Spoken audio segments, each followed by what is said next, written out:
Hello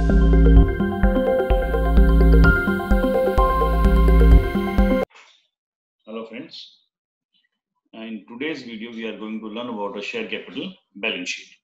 So we'll take few sums and understand the concept, and side by side we'll also prepare the balance sheet. Okay? So this is the question. Alpha Limited issued 50,000 equity shares of 10 each at a premium of 2 per share. So you can read the question, application received, everything. What I had done is I had created a summary of this question. So on the next slide we'll see the summary. The summary क्या है? Applied कितने share है 40,000, allot कितना किया गया है 40, apply है 20, allot किया गया है 10, so 10,000 remains advance which is to be adjusted against allotment. Applied है 5,000, allotted है 0 and 5,000 is rejected.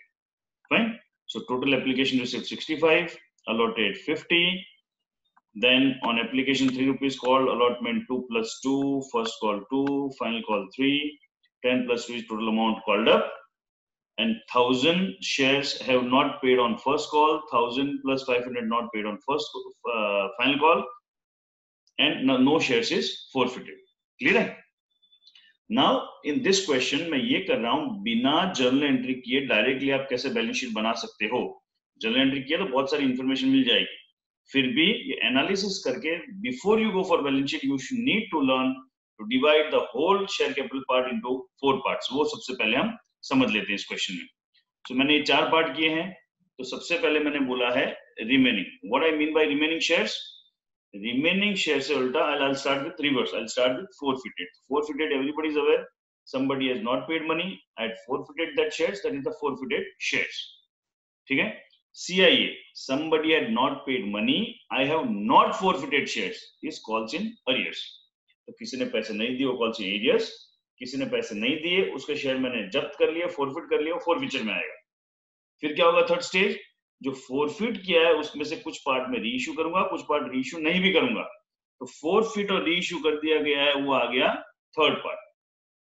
और टोटल जो भी शेयर है उसमें से forfeited, calls in arrears, forfeited, reissue minus करूंगा तो मुझे क्या मिल जाएगा? रिमेनिंग. अब क्या जरूरी है कि हर सम में चारों चीजें आएगी? नहीं. जो कुछ भी क्वेश्चन में दिया है उसके बेस से मुझे एनालिसिस करना सीखना है कि जो कुछ मैंने समझाया है वो इस क्वेश्चन के बेस पे हम समझ लेते हैं. फाइन.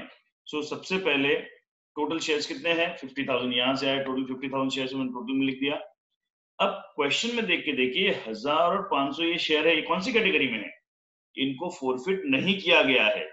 सो कौन सी कैटेगरी में है? कॉल्स इन एरियर्स की कैटेगरी में. इस कैटेगरी में तो इसके अंदर मैं लिखूंगा फॉरफिटेड एक भी शेयर नहीं है. कॉल्स इन कितने हैं? 1500 शेयर है. फॉरफिटेड रीइश्यू बिल्कुल भी नहीं, तो फॉरफिटेड है तो रीइश्यू का सवाल नहीं बनता.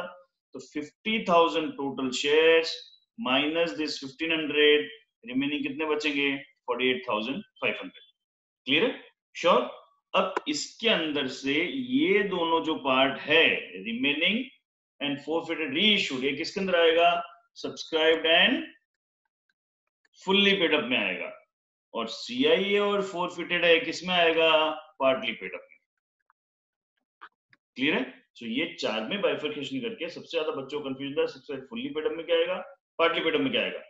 अगर शेयर के पूरे पैसे नहीं मंगवाए गए हैं तो सबके सब partly subscribed and partly paid up में आएंगे. लेकिन जैसे इस क्वेश्चन में पूरे हमने कॉल्ड अप कितना है? फुल्ली है. और अगर CIA और FF है तो CIA और FF किस में आएगा? पार्टली में. और रिमेनिंग और फॉरफिटेड रीइश्यूड किस में आएगा? फुल्ली. क्लियर है? यहां तक क्लियरिटी है?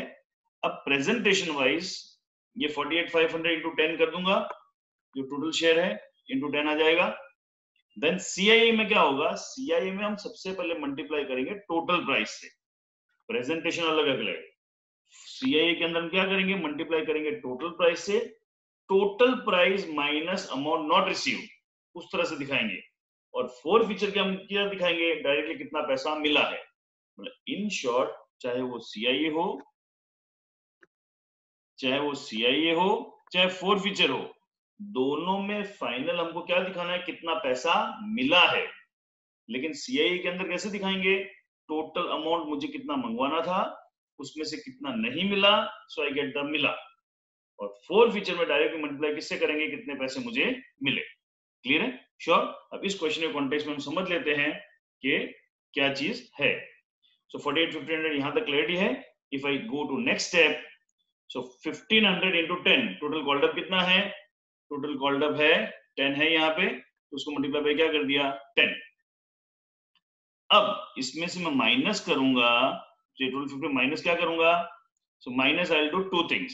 1000 पे मुझे कितना पैसा नहीं मिला? 2 and 3 5, तो 1000 into 5 I had not received. और क्या नहीं मिला? 500 में मुझे कितना नहीं मिला? 3। सो ये जो मैंने लिख दिया है 1000 into 5, 500 into 3, ये पैसा मुझे नहीं मिला। सो कितना मिलना चाहिए था? 15,000, उसमें कितना नहीं मिला? So 6,500। So what is actual amount received? 8,500। So now when I go for balance sheet, authorised issued वो सारी चीजें दिखाऊंगा, लेकिन ये 48,500 into 10 कहां पे जाएगा? 48,500 into 10 कहां पे जाएगा? 48,500 into 10 जाएगा subscribe and fully paid up. और ये जो पूरा प्रेजेंटेशन है इसमें जो 8,500 ये कहां जाएगा? पार्टली। क्लियर है? ये पार्ट क्लियर है। Now we go for the balance sheet. Balance sheet presentation becomes easy. So next slide पे हम देख लेते हैं balance sheet presentation. Balance sheet extract asset, extract है, फुल बैलेंस शीट नहीं है। Equities and liabilities, share holders fund, उसमें note number 1 और ये 493,500 टोटल आ गया है बैलेंस शीट के अंदर। और ये कहां से आया है? It had come from note number 1। So let's go and check the note number 1। तो नोट नंबर 1 में हम सबसे पहले लिखेंगे ऑथराइज कैपिटल। क्वेश्चन में दिया है तो भी लिखना है, नहीं दिया है तो भी लिखना है। Authorise capital is the maximum capital a company can issue throughout its lifetime. नहीं दिया है तो डैश रखेंगे, जैसे अपने क्वेश्चन नहीं दिया तो dash equity shares of 10 each dash. Authorise लिखना ही है। उसका इश्यूड कैपिटल तो होगा ही, क्वेश्चन में कितने शेयर इश्यू किए थे? 50,000 इक्विटी शेयर्स ऑफ 10 each, जो उसकी टोटल वैल्यू थी मैंने लिख दी, उसको भी मैंने क्लोज कर दिया। इन दोनों का मुझे लास्ट टोटल में कोई काम नहीं है। अब जो काम की चीज है वो है सब्सक्राइब कैपिटल, और सब्सक्राइब के अंदर subscribed and fully paid up. Fully paid up में कितना आएगा? याद है 48,500 into 10। सो आ गया 48,500 share of equity shares of 10 each, 48,500। और जो रिमेनिंग था वो आएगा subscribed and not fully paid up, जो फोरफिट और रीइश्यू कर दिया। रिमेनिंग शेयर आते हैं फुल्ली में, जिसका कॉल सीनियर्स है, और जिसका फोरफिचर है वो किसमें आता है? Subscribed and partly paid up में। तो नॉट फुल्ली पेड अप में आएगा, पार्टली पेड अप में आएगा। 1500 इक्विटी शेयर्स ऑफ 10 each, जो हमने वहां ऑलरेडी अपने वर्किंग नोट में वर्किंग किया हुआ था, लेस कॉल से arrears 1000 into 20, 1500 into 3, 6,500, out call में 8,500 आ गया, टोटल कम्स टू 493,500। और ये जो 493,500 था वो हमने बैलेंस शीट में नोट 1 में दिखा दिया है। क्लियरिटी है? So before I and, balance sheet का क्वेश्चन करने से पहले 4 पार्ट में आपको डिवाइड करना है। सीआईए, जिसने पैसे नहीं दिए, अगर उसको फोरफिट कर लिया तो किसमें शिफ्ट हो जाएगा? फोरफिचर में। फोरफिचर को रीइश्यू किया तो किसमें शिफ्ट हो जाएगा? फोरफिचर रीइश्यू में। और बाकी के रिमेनिंग शेयर इन 4 पार्ट में डिवाइड कर दिया। सीआईए और फोरफिचर कहां पे आएगा? पार्टली पेड अप में। फोरफिट, रीइश्यू एंड रिमेनिंग किसमें आएगा? फुल्ली पेड अप में। Is that clear? Sure? So check my other video for the second sum. Thank you.